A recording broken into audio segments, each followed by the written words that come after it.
हर खबर आपकी आपसे आपके लिए और उसका असर सब पर। दिन भर की तमाम ताजा घटनाओं की बड़ी खबर सिर्फ न्यूज लिंक पर।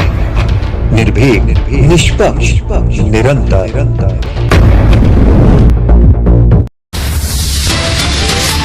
प्रधानमंत्री नरेंद्र मोदी ने छत्तीसगढ़ को दी लगभग 27,000 करोड़ रुपए की विकास परियोजनाओं की मंगल सौगात। एनएमडीसी के स्टील लिमिटेड के इस्पात संयंत्र का किया लोकार्पण। कहा, विकसित भारत के सपने को साकार करने के लिए हर प्रदेश, जिले और गांव का विकास जरूरी।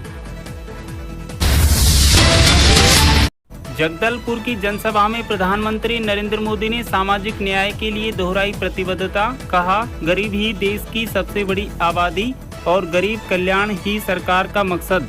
कांग्रेस पर हिंदू को बांटकर देश को तबाह करने और छत्तीसगढ़ को लूटकर अपनी झोली भरने का लगाया आरोप। पीएम मोदी ने तेलंगाना को भी दी विकास परियोजनाओं की सौगात। निजामाबाद में बिजली, रेल और स्वास्थ्य क्षेत्र से जुड़ी करीब 8,000 करोड़ रुपए की परियोजनाओं का किया शिलान्यास और उद्घाटन। जनसभा में भी पीएम का संबोधन। चीन से अवैध फंडिंग के आरोप में घिरे न्यूज क्लिक से जुड़े लोगों से दिल्ली पुलिस स्पेशल सेल के कार्यालय में पूछताछ। दिल्ली एनसीआर सहित कई जगहों पर छापेमारी में लैपटॉप और फोन की हो रही है जांच। केंद्रीय मंत्री अनुराग सिंह ठाकुर ने कहा, गलत करने वालों के खिलाफ कार्यवाही करने के लिए जांच एजेंसियां स्वतंत्र। पश्चिम बंगाल विधानसभा में नेता विपक्ष शुभेंदु अधिकारी ने ममता बनर्जी और टीएमसी पर साधा निशाना।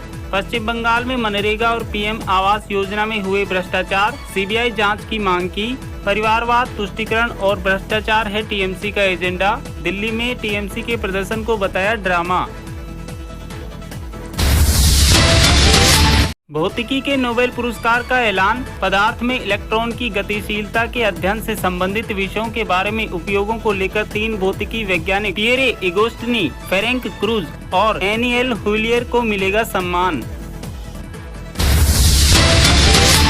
सीमाओं से परे वायु शक्ति की थीम के साथ प्रयागराज में 8 अक्टूबर को मनाया जाएगा इस साल का वायुसेना दिवस। 10 अलग अलग बेस से भारतीय वायुसेना के 120 विमान संगम क्षेत्र में अपनी ताकत और विविधता का करेंगे प्रदर्शन। वायुसेना प्रमुख air chief marshal VR Chaudhary ने कहा, बदलती तकनीक के साथ अपडेट रहने की जरूरत।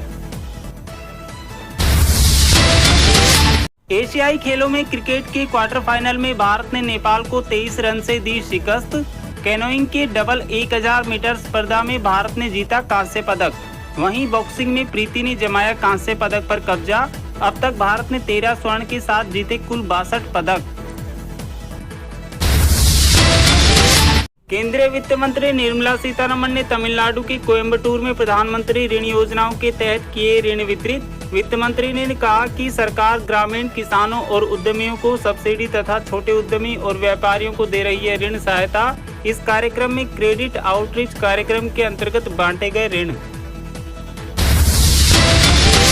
विश्व बैंक ने वित्त वर्ष 2023-24 के लिए भारत की सकल घरेलू उत्पाद की वृद्धि दर 6.3% रखा बरकरार। भारत में अनेक बाहरी चुनौतियों के बावजूद मजबूत आर्थिक वृद्धि जारी रहने को देखते हुए लिया गया है यह निर्णय।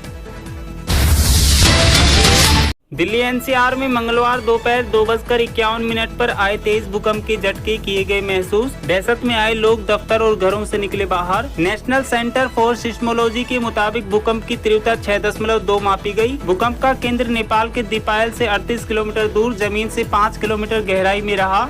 भूकंप के तेज झटके यूपी, दिल्ली समेत कई राज्यों में किए गए महसूस।